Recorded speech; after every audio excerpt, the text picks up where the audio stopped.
नमस्कार, स्वागत है आप सभी का न्यूज़ 18 के डिजिटल प्लेटफॉर्म पर। मैं हूं आपके साथ आपकी होस्ट चित्रा शर्मा। आज जो है एक बेहद महत्वपूर्ण चर्चा हम करने वाले हैं।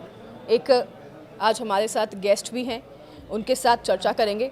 देखिए, आज दिल्ली में जो स्थिति बनी हुई है हम सभी उससे वाकिफ़ हैं और छात्र जिस तरह से नाराज़ हैं, उन्होंने प्रोटेस्ट किया है, उनके साथ टीचर्स भी पहुंचे हैं, वो भी प्रोटेस्ट लगातार कर रहे हैं। तो इन्हीं सब बातों को लेकर हम चर्चा करेंगे आज। जब परीक्षा ही नहीं हो रही है तो मेहनत का क्या मतलब है?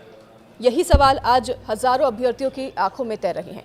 दिल्ली की सड़कों पर गुरुवार को जो दृश्य देखने को मिला है, ये भारतीय भर्ती व्यवस्था का एक बड़ा सवालिया निशान खड़ा करता है।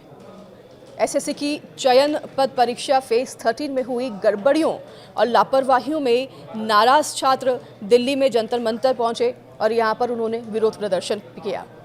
और जब वहां पहुंचे तो उनके साथ क्या किया गया, उनके साथ कैसा व्यवहार यहां पर हुआ, इस सब के हम गवाह हैं, हम सभी जानते हैं। और आज के पॉडकास्ट में हम चर्चा करेंगे इन्हीं सब मुद्दों पर, दिल्ली में चल रहे एसएससी प्रदर्शन की। और इसी चर्चा में हमारे साथ एक विशेष मेहमान मौजूद हैं जिनका नाम है नवीन शर्मा। आप जानते होंगे और इनका संस्थान है रोजगार विद अंकित और चैनल भी है इनका यूट्यूब पे, इंस्टाग्राम पे। कई माध्यम से ये छात्रों को जो है एजुकेशन देते हैं। इनके साथ 30 मिलियन छात्र जुड़े हुए हैं और ये संख्या ज़्यादा भी हो सकती है।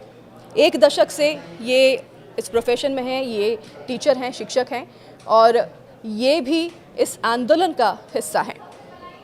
हमारे साथ आज जुड़े हुए हैं। Sir, very welcome to you. Thank you ma'am. और आज आपसे चर्चा ज़रूर करेंगे क्योंकि देश में जनता ये जानना चाहती है, हमारे देश का जो फ्यूचर है, हमारे जो स्टूडेंट्स हैं, उनके साथ आखिरकार ऐसा व्यवहार क्यों हो रहा है। और जब वह आवाज़ उठाना चाह रहे हैं तो उन पर लाठीचार्ज किया जा रहा है, उन्हें डिटेन कर दिया जा रहा है। क्यों उनके आवाज़ों को दबाने की कोशिश की जा रही है?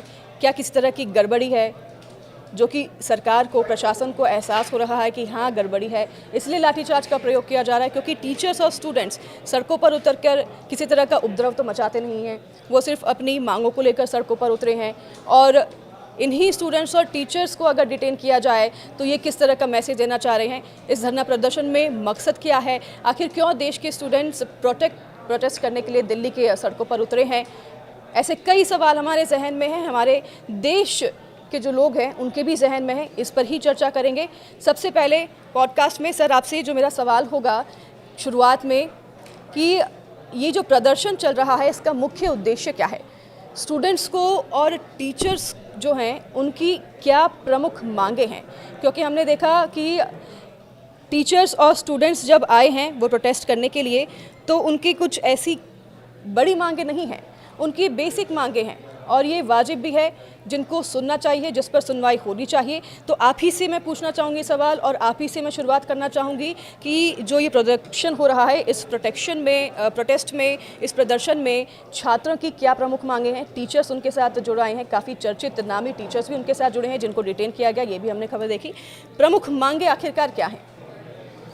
सबसे पहले तो मैम हम थैंक यू बोलना चाहेंगे चित्रा मैम, आपको भी और पूरे इस न्यूज़ 18 चैनल को भी, कि आज देश में जो इतने बच्चे दुखी हैं और अपनी भविष्य को लेकर के जितना आज उनको सोचना पड़ रहा है कि वो तैयारी करें या फिर इन सब प्रोटेस्ट में वो फंसे रहें, उस खराब सिस्टम को सुधारने की जिम्मेदारी टीचर्स और बच्चों के हिस्से में जो आ रही है वो उससे जूझें या फिर घर बैठ के शांति से पढ़ पाएँ। तो इन सब मुद्दों को आप उठा रहे हैं तो उसके लिए हम पहले तो आप सब लोगों के लिए थैंकफुल रहेंगे हमेशा, और ये सारा स्टूडेंट्स जो आपको देखेगा ये थैंकफुल रहेगा और उस मीडिया पर उसका ये विश्वास है कि वो चीज़ों को, उनके हित की बातों को दिखाएंगे और आप दिखा भी रहे हैं। तो दरअसल में मैम इस विवाद का कारण क्या है कि एसएससी की परीक्षा होती है और एसएससी एक नेशन वाइड एग्ज़ाम है, मतलब ये कहें कि ग्रेजुएशन लेवल भी है इसमें एग्ज़ाम में, 10th लेवल का एग्ज़ाम भी होता है, एमटीएस आपका 12th से भी होता है, सीएचएसएल। तो कहने का मतलब है एक वाइड ग्रुप ऑफ स्टूडेंट्स इससे जुड़ा हुआ है। 18 to 30 हम कह सकते हैं मेजरली, 18 to 28 हम कहें। तो इस एज ग्रुप का एक बच्चा एसएससी का एग्ज़ाम देता ज़रूर है, कभी ना कभी कहीं ना कहीं वो एग्ज़ाम ज़रूर देता। अभी लास्ट टाइम पे क्या इशू हुआ है मैम कि वो एसएससी का एग्ज़ाम कराता था टीसीएस, जी। तो टीसीएस की जगह जिम्मेदारी दे दी गई एक लोएस्ट बिड लगाने वाली कंपनी एडिक्विटी को। ये सबसे बड़ा विवाद है। चलो ठीक है, एडिक्विटी को मिल जाता है, और एडिक्विटी भी अगर उसको एक सही ढंग से मैनेज कराती परीक्षा को तो बच्चों को कोई इशू नहीं था। लेकिन हुआ क्या है, दो वजह हो गई। एक तो एडिक्विटी एक बैंड कंपनी है एमपी में। एमपी आपका टीचर्स एलिजिबिलिटी टेस्ट उसने कराया, वहाँ पर वो बैन रही। एमपी पटवारी के एग्जाम में उस पर संदेह के प्रश्न चिन्ह रहे। तो एक तो बच्चों के दिमाग में आ गया कि हमारी जो एग्जाम कंडक्ट कराने वाली कंपनी है वो एक बैन कंपनी है। और एक दूसरी चीज़ ये रही मैम कि अब बच्चों को ये पता है कि भाई चलो अभी मैं सेंटर पहुंचूंगा तो क्या व्यवस्थाएं हैं। तो उसके बाद में जो मिस मैनेजमेंट है सेंटर्स पे, बच्चों की पिटाई होना, टेक्निकल ग्लिचेस, माउस नहीं चल रहे हैं, स्क्रीन्स नहीं चल रही हैं, इन्विजिलेटर्स अंदर वीडियो बना रही हैं, रील्स बना रही हैं। जबकि होना ये चाहिए कि जो भी एग्जाम कंडक्ट कराने वाला इंस्टीट्यूशन है वो सेम प्रोटोकॉल रखे स्टूडेंट्स के लिए भी, और वो जो एग्जाम कंडक्ट कराने वाले लोग हैं, इन्विजिलेटर्स हैं, उनके लिए भी वो सेम फॉर्मेट रखे, सब लोगों के लिए सेम फॉर्मेट रखे। वो अगर वो सेम फॉर्मेट नहीं रख रहा है, जाकर के कोई बच्चा उसको अपोज कर रहा है, मैं मान के चलिए कि वहाँ पर टेक्निकल ग्लिचेस है, तो बच्चा तो बोलेगा ना, अभी तो दो ऐसे सेंटर उसको तैयार करके दे रहे हो आपकी, अभी हम 2 मिनट में तुमको सेंटर तैयार करके देते हैं, बोर्ड बच्चों के सामने लग रहे हैं, तो एग्जाम सेंटर की मैगी है। तो बच्चे ये देख रहे हैं कि यार ये हो क्या रहा है। वो उसका एग्जाम सेंटर वो डाल दिया गया है उसका 1500 किलोमीटर दूर। आप बच्चे से बेशक से 3 की जगह 5 एग्जाम सिटी सेलेक्ट करा लीजिए, लेकिन उसकी चॉइस से तो दीजिए। उस बच्चे को पता ही नहीं है कि मैं एग्जाम देने कहाँ जाऊँगा। और मैम ये हकीकत है इस देश की कि आप देखोगे तो 90% बच्चा ऐसा है जिसके पास फंड्स नहीं है। वो मतलब उसके फादर और मतलब उसकी इकोनॉमिक कंडीशंस ऐसी हैं कि अगर उसके घर में वो डेली का पैसा आएगा तो शाम को खाना बनेगा, अगर उसके घर में वो शाम को पैसा नहीं आएगा तो उसके घर खाना भी नहीं बनेगा। उस सिचुएशन में भी बच्चा उम्मीद कर रहा है कि मुझे एक सरकारी नौकरी मिलेगी। वो पढ़ रहा है, अपनी स्थिति को सुधारने के लिए काम कर रहा है, लेकिन जब वो जा करके देखता है तो वो एकदम से त्रस्त हो जाता है। भविष्य को लेकर के उसकी सारी उम्मीदें खत्म हो जाती हैं, और यही एक विवाद का कारण बना कि एक एडिक्विटी को मिल जाना, और साथ में एडिक्विटी की बदतर व्यवस्थाएं वहां जाकर के जो बच्चों ने फेस की हैं उनके साथ में जो दुर्व्यवहार हुआ है। बिल्कुल बिल्कुल आप सही कह रहे हैं। और ये जानकारी हमारे साथ भी है कि कई छात्र जो हैं वो परीक्षा केंद्र पर जब पहुंचते हैं तो उसके बाद उन्हें पता चलता है कि परीक्षा रद्द कर दी गई है। उन्हें पहले से ये जानकारी ही नहीं होती कि परीक्षा रद्द कर दी गई है। तो छात्रों का ये भी एक आरोप है कि वो इतना पैसा खर्च करके पहुंचते हैं, इतना समय बर्बाद करके वो पहुंचते हैं, और वहां जाकर पता चलता है कि सेंटर पर परीक्षा रद्द कर दी गई है। कुछ जगहों पर ये भी आरोप है कि सिस्टम क्रैश हो जाते हैं, कहीं पर कंप्यूटर्स ख़राब हैं, तो अगर कंप्यूटर्स चल रहे हैं तो माउस नहीं चल रहे हैं, माउस चल रहे हैं तो वो सिस्टम क्रैश कर जाता है। तो इन सभी अनियमितताओं के कारण छात्रों के जो मेंटल पीस है वो डिस्टर्ब होते हैं, क्योंकि छात्र एग्ज़ाम देने आ रहा है और एग्ज़ाम शुरू होने से पहले ही अगर इतनी सारी प्रॉब्लम्स को फेस करना पड़ रहा है छात्रों को, तो ये एक काफ़ी बड़ी डिफ़ॉल्ट की तरह पर सामने आ रही है। और आपने एडुकेटी के जिसका नाम लिया एजेंसी का, वो कंडक्ट करा रही है अभी, वो शायद से डिफ़ॉल्टर में भी है सरकार की तरफ से। तो छात्र जो हैं मांग कर रहे हैं, प्रमुख मांगे हैं, उनमें शायद से एक मांग ये भी है जो मैं आप ही से जानना चाहूँगी कि ये जो एजेंसी है इससे वापस लिया जाए टेंडर और टीसीएस के पास शायद वापस दिया जाए। ये छात्र मांग कर रहे हैं, और इनके साथ कुछ टीचर्स भी हैं जिन्हें भी डिटेन किया गया था जब कल वो प्रदर्शन करने के लिए पहुँचे थे।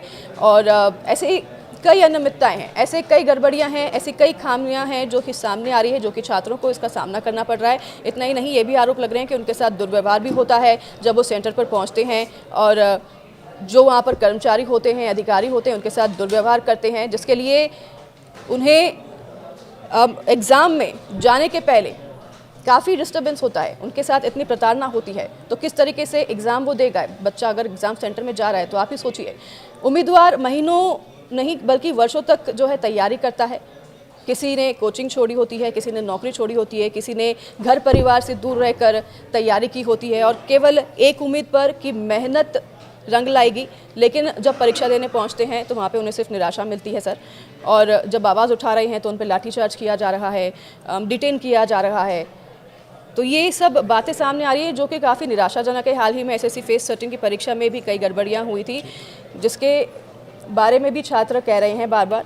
आप क्या इस पे कहना चाहेंगे? अभी जो फिलहाल अनियमितता हुई हैं, जुलाई से लेकर अगस्त तक जो एग्ज़ाम हुए हैं, परीक्षा हुई हैं, ये भी एक बड़ा मुद्दा है छात्रों का। वो कह रहे हैं कि ये अनियमितताएं हुई हैं और पूरी तरीके से इफ़ेक्ट कर रही है ये उनके रिजल्ट पर भी। जी, इसमें मैम ये हुआ था, अभी सिलेक्शन पोस्ट हुआ एक आपका एग्ज़ाम, तो उसी के बाद में ये सब चीज़ें उजागर हुई कि कैसे बच्चों के भविष्य के साथ में खेलने का काम किया जा रहा है। क्योंकि बच्चों ने वो सेंटर पे जाकर के देखी सारी अनियमितताएं कि भाई क्या इरेगुलरिटीज़ है यार, हमारा फ्यूचर इस तरह से ऐसी एक कंपनी के हाथ में कैसे दिया जा सकता है। उसके बाद में बच्चों के अंदर ये रोष प्रकट उन्होंने करना शुरू किया सोशल मीडिया पे। उन्होंने एक दिन आपका ट्विटर पे भी इसको ट्रेंड कराया, और कल भी, पिछले कल भी ये ट्विटर पे टॉप 4 कैटेगरीज में ट्रेंड था एसएससी के रिफॉर्म्स को लेकर के। तो इसमें क्या था कि मैम बच्चे को अपनी प्रिपरेशन के लिए बहुत टाइम चाहिए, लेकिन उस टाइम को हम लोगों ने ध्यान में रखा कि हम लोग उनको पढ़ाते हैं तो उन सब लोगों की भावनाएं हमारे साथ में कि हमारे टीचर्स हैं और ये लोग रिनोन लोग हैं, ये लोग हमारे लिए बातें कर लेंगे। और वही बातें करने हम सब टीचर्स, पूरे देश भर से टीचर्स कल आया कि डीओपीटी हम लोग जाएंगे और वहाँ जाकर के डीओपीटी मिनिस्टर से सब लोग अपनी बातें रखेंगे। एक डेलीगेशन जाएगा, उसमें कुछ लिमिटेड लोग जाएंगे। तो उन्होंने कहा कि अभी थोड़ी देर में आपका मीट कराते हैं, और उसके बाद में एकदम से पुलिस आकर के वहाँ लाठियों से पीटना शुरू कर देती है सबको, और वहाँ स्टैम्पेड की एक कंडीशन बन गई, भगदड़ हो गई। वीडियो भी सामने आया हाँ, है शायद। अभी सब पूरी सब सोशल मीडिया पे है कल का सब वीडियोज। लोगों को डिटेन कर लिया गया, मैं डिटेन था, आपका राकेश सर डिटेन थे, आपका आदित्य सर डिटेन थे आपका, और नीतू मैम थी, और लगभग 50 to 60 टीचर्स को डिटेन कर लिया गया। और उनको डिटेन करके पूरी दिल्ली में कम से कम 6 घंटे आपका, हमारे साथ में फीमेल्स भी थी, मैम्स भी थी, लेकिन कहीं कोई बस को नहीं रोका गया। वॉशरूम जैसी सिचुएशंस के लिए उन सब लोगों को फाइट करना पड़ रहा है, रिक्वेस्ट करना पड़ रहा है, और उसके बाद हमको ऐसे रूम में बंद कर दिया, ना वहाँ पे कोई व्यवस्थाएं। और व्यवस्थाओं की बात नहीं है, क्योंकि हम देखते हैं कि जो बच्चा हमसे पढ़ रहा है उसके पास भी व्यवस्थाएं नहीं है। तो ये एक बदलाव के लिए सब लोग गए थे कि भाई डीओपीटी में अपनी बात रखेंगे। और ऐसी क्या बात है, मतलब आप सुन लीजिए ना, हम बच्चों को इसलिए नहीं बुला रहे हैं क्योंकि मैम अभी क्या है, जस्ट स्टेनो का एग्जाम शुरू होने वाला है आपका, अभी 13 अगस्त से सीजीएल शुरू होने वाला है। तो वो बच्चा अभी अगर इधर आके अपनी एनर्जी लगा देगा तो वो अपने एग्जाम को कैसे सिक्योर कर पाएगा। कल एसएससी इस बात हुई वहाँ पर, आपका डीओपीटी में जो आपका डीओपीटी नहीं सॉरी एसएससी में डायरेक्टर थे, तो उनसे बात हुई और उन्होंने प्रॉमिस किया कि भाई चीज़ें सुधर जाएंगी। तो मतलब ऐसे कैसे विश्वास कर लिया जाए चीज़ें सुधर जाएंगी। एसएससी हमेशा से प्रॉमिस करती है कि भाई चीज़ें सुधर जाएंगी, और आज तक नहीं सुधरी हैं, और ऊपर से आप एक खराब वेंडर को दे देंगे। तो इसमें मैम हम ये चाहते हैं कि एक तो ये आपका एडुक्यूटी जो है बैन हो, और जब आपका साथ में ये आप इसके अलावा टीसीएस को या तो लेके आएँ, या टीसीएस के अलावा अगर ये चाहते हैं तो एक इन हाउस अपना सॉफ्टवेयर डेवलप कर सकते हैं। देश के पास उतने संसाधन होने चाहिए कि उसके बच्चों के भविष्य को सुरक्षित करने के लिए अगर हमें कुछ इन्वेस्टमेंट्स करने पड़ रहे हैं तो हमको करने चाहिए। तो एक मांग तो ये है मैम, और दूसरी मांग ये है कि एक एग्ज़ाम में सबसे बड़ा इशू क्या है, रॉन्ग क्वेश्चंस का। एसएससी के एग्जाम्स में आजकल रॉन्ग क्वेश्चंस बहुत बढ़ते जा रहे हैं, और उन रॉन्ग क्वेश्चंस के चलते बच्चों से पैसा लेते हैं। तो मैम ये फेलियर किसका है? ये फेलियर है उस सिस्टम का जिन्होंने क्वेश्चन को डिज़ाइन किया है। यानी वो लापरवाही करते जा रहे हैं, बच्चों से पैसा लेते हैं, बार बार पैसा लेते हैं, फीस के नाम पर, उससे करेक्शन के नाम पर, और फाइनल तक बच्चों से पैसा लेते रहते हैं। तो हम ये कह रहे हैं कि जब आपको पता चल गया कि भाई इस कंपनी की ये गलती है, इसने क्वेश्चन डिज़ाइन किया है, बच्चों के द्वारा आपको लास्ट में पता चल गया, तो बच्चों के पैसे रिफंड होने चाहिए।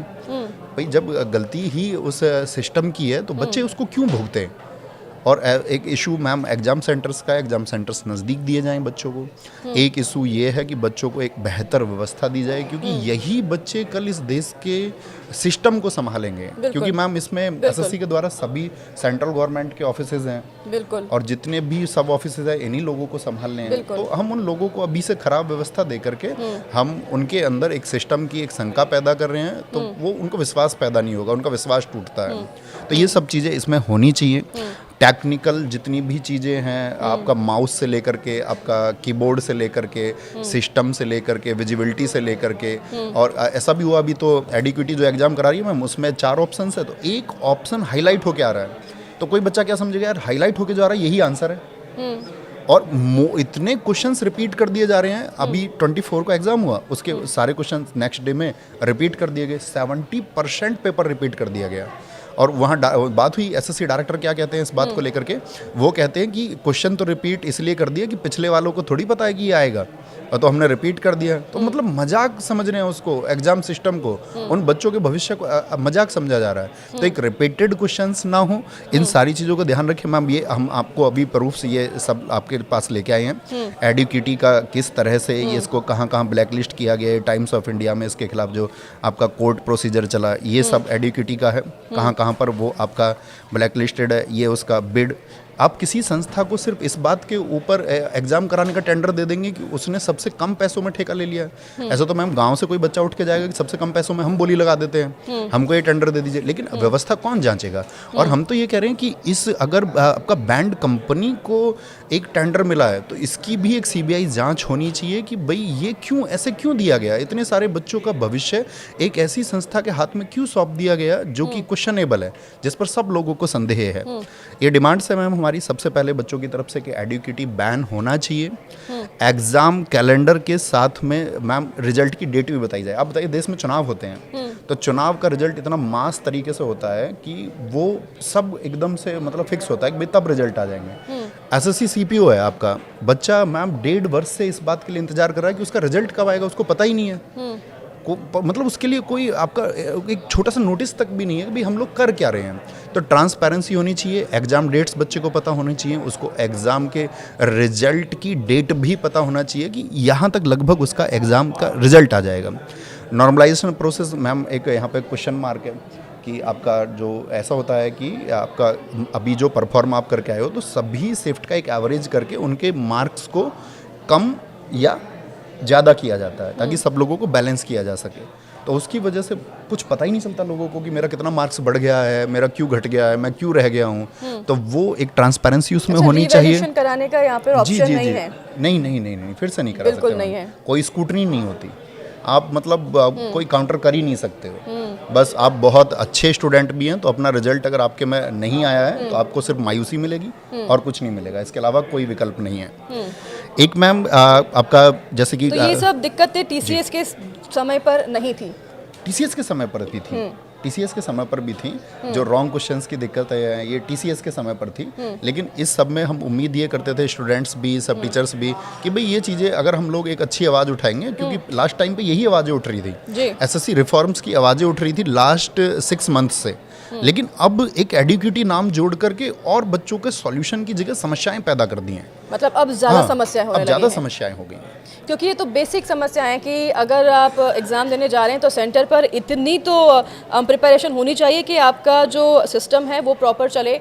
माउस तक नहीं चल रहा, क्या चेक नहीं किया जा रहा बच्चों के आने से पहले, क्योंकि ये बेसिक से प्रॉब्लम है। और ये प्रॉब्लम्स ही अगर सॉल्व नहीं हो रहे हैं तो इतनी बड़े पैमाने पर परीक्षा जो है इसको कैसे कराया जाएगा और कैसे रिस्पॉन्सिबिलिटी लेंगे। सबसे ज़्यादा जो है मुझे लगता है प्रॉब्लम एडुकेटी एजेंसी है, उनको लेकर है। छात्रों की मांग है कि उनको हटाया जाए। छात्रों के इस प्रदर्शन में सर शामिल होने के पीछे अब आप किस प्रकार की भावनाओं को देख रहे हैं, क्योंकि अब छात्र के भी कई इमोशंस हैं जुड़े हुए। क्या आपको लगता है कि ये जो परीक्षा प्रणाली है इसमें सुधार की आवश्यकता है, और अगर सुधार होना चाहिए तो जो मुख्य पहलू हैं वो कौन से मुख्य पहलू हैं जिस पर प्रशासन को, सरकार को ध्यान देना चाहिए? मैम, सुधार की आवश्यकता मैं ये कहूँ तो शायद हर एक परीक्षा में है। हमारे देश में कुछ परीक्षाएं ऐसी भी है मैम जिन पर कभी आपका कोई क्वेश्चन मार्क नहीं लगता। यूपीएससी के एग्जाम से नहीं लगता क्वेश्चन मार्क। अगर हम यूपीएससी के लिए एक सिस्टम बना सकते हैं तो हम बाकी कमीशंस के लिए भी एक सिस्टम बना सकते हैं, बहुत अच्छा सिस्टम बना सकते हैं। लेकिन हम क्या उसको बनाना नहीं चाहते हैं, और इसको लेकर के हम आक्रोश पैदा ही क्यों करना चाहते हैं? तो मतलब इसके पीछे तो ये मनसा हुई ना कि हम सोचते हैं कि यार ठीक है, अगर ग्रुप ए सर्विसेज का कोई बच्चा है तो उसके लिए एक अच्छा सिस्टम बना लेते हैं, बाकी group B, group C, group D के लिए एग्जाम्स के लिए जो बच्चे, इनका कोई मतलब भविष्य ही नहीं है, इनके भविष्य पर हम ध्यान ही नहीं देते हैं। तो ऐसा करने से तो बात बन नहीं सकती है। और गड़बड़ियाँ इतनी ज़्यादा है मैम, पेपर लीक हो जा रहे हैं। आपका कितने पेपर लीक हुए, आप चौथे दिन खबर सुन लेंगे पेपर लीक की, देश में होते हैं। ठीक है, कहीं पर अलग अलग राज्यों से अलग अलग प्रदेश से हम सुन रहे हैं कि कहीं पे गड़बड़ी कुछ हो रही है, कहीं पे गड़बड़ी कुछ हो रही है, और आए दिन ये खबर सामने आती रहती है। इतनी ज़्यादा गड़बड़ करते हैं मैम। अभी क्या इसमें समाधान है? जैसे कि हम अभी अब हम बात करेंगे, सब लोग अपनी अपनी बातों को उठाते हैं स्टेट्स के लिए अलग अलग। जी। हम तो ये कह रहे हैं कि आप जिस किसी भी एग्जाम को कराने जा रहे हैं, जैसे हम अभी बात करने आए हैं एसएससी का, जी। तो एसएससी के लिए जो एक एडवाइजरी बोर्ड होना जरूरी है, एक सलाहकार मंडल बनाइए, उसमें आप अपने कुछ ऐसे लोगों को रखिए जो आपका मतलब न्याय के क्षेत्र से अच्छे लोग हों, कुछ अच्छे शिक्षाविद हों जो अच्छे सुझाव आपको दे सकते हैं। तो एक सलाहकार बोर्ड होना बहुत ज़रूरी है, ताकि वो कम से कम बच्चों को ये विश्वास रहेगा कि हाँ, हमारे किसी भी अगर शंका होगी हमारी, या हमको लेकर के कोई भी समस्या होगी, हमारे भविष्य के साथ कोई खिलवाड़ करेगी कल एजेंसी, तो उसकी निष्पक्ष जांच हो सकती है। और एक वहाँ पर सलाहकार बोर्ड है, तो हम ये चाहेंगे कि एक आपका एडवाइजरी बोर्ड तो हो। बिल्कुल। ये सब जो भी समस्याएं हैं, इनकी सुनवाई ज़रूर हो, क्योंकि ये वैलिड पॉइंट्स हैं जो कि नवीन सर हमारे साथ कह रही हैं फ़िलहाल। और ये दिक्कतें हैं, ये हमारे स्टूडेंट्स हैं, इनकी दिक्कतों को ध्यान में रखना बेहद ज़रूरी है। तो जिस तरह की अगर मांगे स्टूडेंट्स की तरफ से रखी जा रही है, तो ऐसा नहीं है कि कुछ बहुत बड़ी मांगे हैं। उनकी छोटी सी मांग है कि उनके जो एग्ज़ाम हो रहे हैं बस वो सही ढंग से हो, उसमें किसी भी तरह के जो लॉज हैं, जो रूल्स हैं, जो नियम हैं, उनका उल्लंघन ना हो, ताकि उन्हें प्रॉब्लम्स का सामना आखिरकार ना करना पड़े। क्योंकि वो बस परीक्षा के लिए प्रिपेयर करते हैं और परीक्षा देना चाहते हैं, उसके अलावा उनकी और कुछ मांगे नहीं हैं। और परीक्षा भी अगर ढंग से नहीं दे पा रही हैं, तो फिर आप सोचिए कि किस तरह से वो अपना भविष्य बनाएंगे और किस तरीके से हमारे देश का भविष्य बनाएंगे।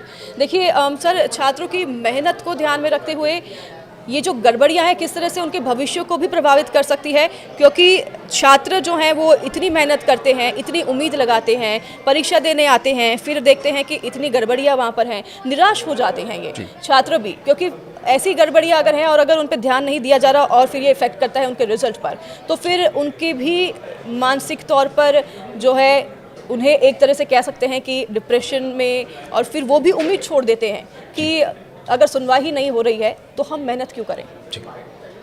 मैम, बहुत अच्छा प्रश्न आपका है, क्योंकि जो गवर्नमेंट जॉब के लिए प्रिपरेशन करने वाला वर्ग है ना मैम, वो मैक्सिमम रूरल एरिया से आता है, देहात से। आज भी सरकारी नौकरी को मिल पाना एक बहुत बड़ी प्रतिष्ठा की बात हो जाती है समाज में।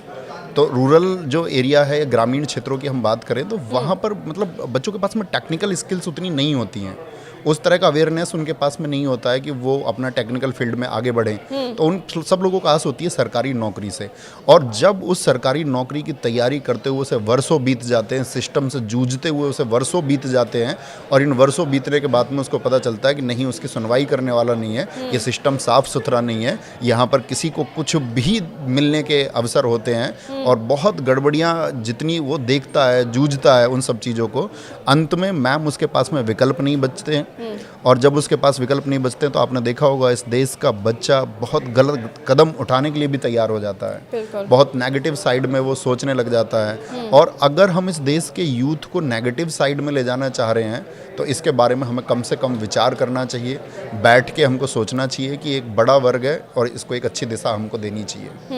नवीन जी, आपके साथ कई छात्र जुड़े हुए हैं और शिक्षक भी जुड़े हुए होंगे, काफ़ी नामी चर्चित शिक्षक भी इस बार प्रदर्शन में आए और उन्होंने भी प्रदर्शन किया। कई वीडियोस हमने देखी हैं, आपकी भी हमने वीडियोस देखी हैं जो कि सोशल मीडिया पर वायरल हुई, जब डिटेन किया जा रहा था और किस तरीके से व्यवहार किया जा रहा था।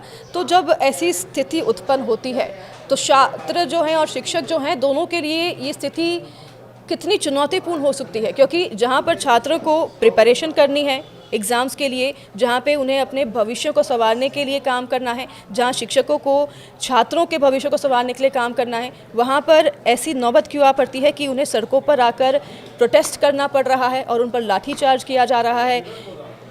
क्योंकि कोई उग्रवादी तो है नहीं, टीचर हैं, ये स्टूडेंट्स हैं, मासूम छात्र हैं, तो इनके ऊपर ऐसा व्यवहार करना, इससे ये कितना चुनौतीपूर्ण हो जाता है टीचर्स के लिए भी, खास तौर पर क्योंकि ये टीचर्स भी हमने देखा है कि इस बार सामने आए हैं और टीचर्स जो हैं वो आवाज़ को छात्रों की उठा रहे हैं ताकि छात्रों को वो मुश्किलों का सामना ना करना पड़े। बहुत चुनौतियां हैं मैम। हम इस मुहिम के बारे में आपको बताते हैं कि ये जो अभी एसएससी का चल रहा है, जो डिमांड्स की रिफॉर्म्स की बात है, तो अभिनय सर इसमें आपका आदित्य सर हैं, राकेश यादव सर हैं, आपका इसमें हमारा जो संस्थान अभी आपने नाम लिया था रोजगार विदंकित, अंकित भाटी सर हैं और आपका नीतू मैम है। मतलब आप हो सकता है मैं बहुत सारे नाम मैम ना ले पाऊँ, लेकिन लगभग सभी अध्यापक इसमें शामिल हैं। बहुत ऊर्जा के साथ में वो लोग यहाँ पर आए कल दिल्ली।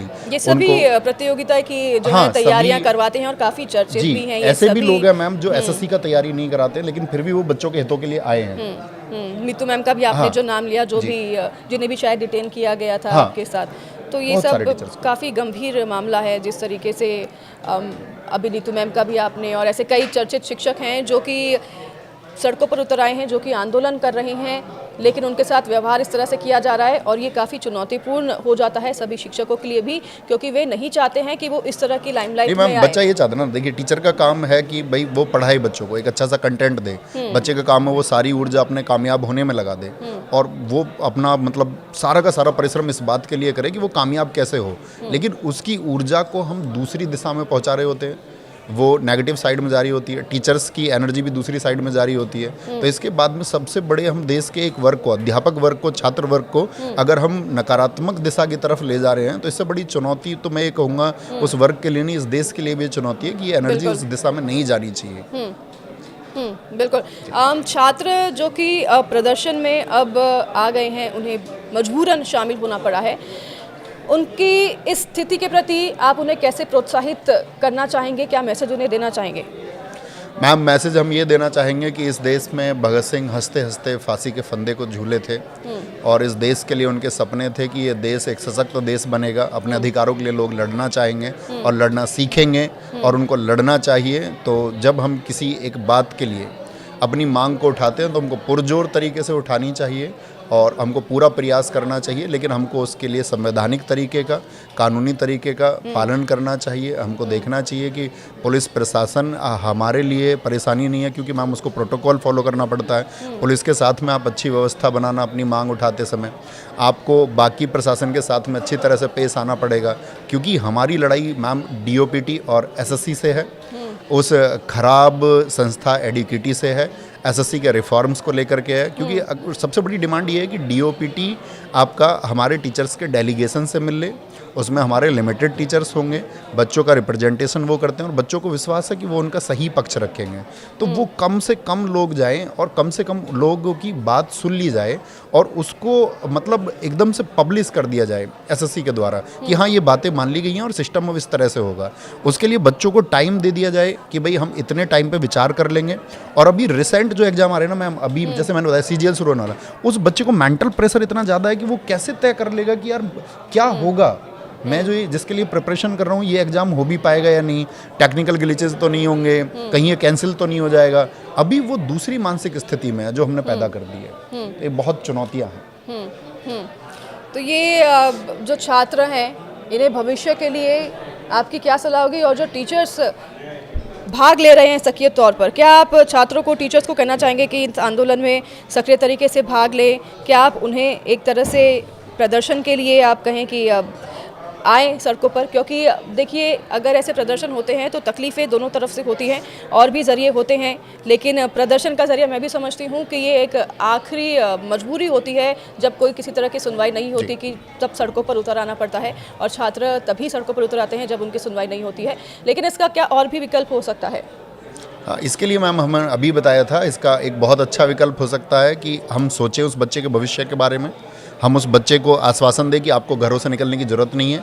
अभी डीओपीटी आप लोगों से बात करेगा, एसएससी आपसे बात करेगा, चेयरमैन आपसे बात करेंगे और आपकी चीज़ों का समाधान कर दिया जाएगा। तो बच्चे क्यों निकलेंगे?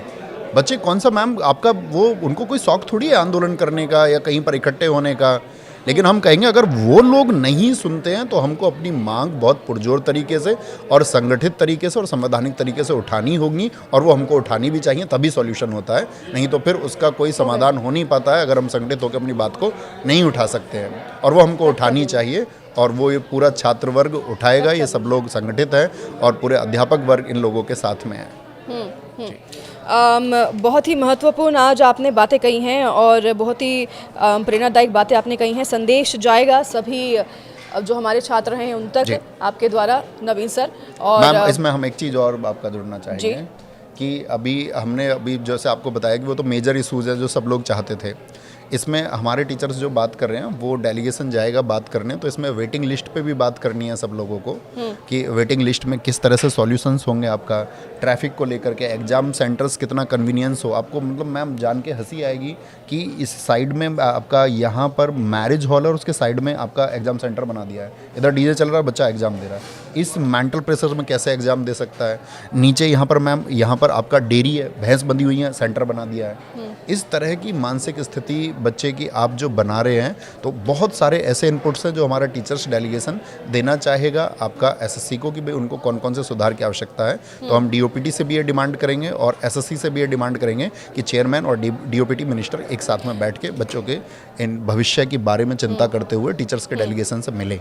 जाते जाते मैं आपसे चाहूँगी कि एक बार स्पष्ट शब्दों में ये जो मांगे हैं ये आप रखें ताकि ये मांगे पहुँचे सही लोगों तक, प्रशासन तक, सरकार तक, और इन मांगों पर ध्यान दिया जाए और जो भविष्य है छात्रों का वो सुधारा जा सके। मैम पहली डिमांड तो यही है कि जो वेंडर है वो अकाउंटेबल वेंडर इनको चुनना चाहिए, जो जिम्मेदार रहे, जिस पर संदेह ना हो, इन बच्चों को विश्वास रहे, एक अच्छा वेंडर होना चाहिए। एडिक्विटी को बैन किया जाए। दूसरा, बच्चे की टेक्निकल जितने भी ग्लिचेस हैं आपका एग्ज़ाम देते समय वो दूर हों, उनके एग्ज़ाम सेंटर से संबंधित जो भी समस्याएं हैं वो दूर हों, उनके लिए एक्सेसिबल हो, एक सुगम रास्ता हो, ट्रैफिक की अच्छी व्यवस्थाएं हो, उन सब का ध्यान रखा जाए। और जो लोग वहाँ एग्ज़ाम को कंडक्ट करा रहे हैं वो प्रशिक्षित लोग हों, वो लोग जानते हों कि एग्ज़ाम कैसे कराया जाता है, उनको इस सब के बारे में जानकारी होनी चाहिए ताकि बच्चे का वो बहुत अच्छे से मनोबल बढ़ा करके उसको हेल्प कर पाएँ, एक कि उसको ऑड फील ना हो। मैम वहाँ पर एक तो हमारी डिमांड ये है, एक हमने आपको बताया सबसे बड़ी बात है कि एसएससी के लिए एक एडवाइजरी बोर्ड उनको बनाना चाहिए, एक सलाहकार मंडल बना करके वो बहुत सारी चीज़ों को हल कर सकते हैं, ठीक है। और एक हम बात करेंगे इसमें आपका वेटिंग लिस्ट की समस्या मैम दूर होनी चाहिए, जो वेटिंग लिस्ट का इशू है आपका।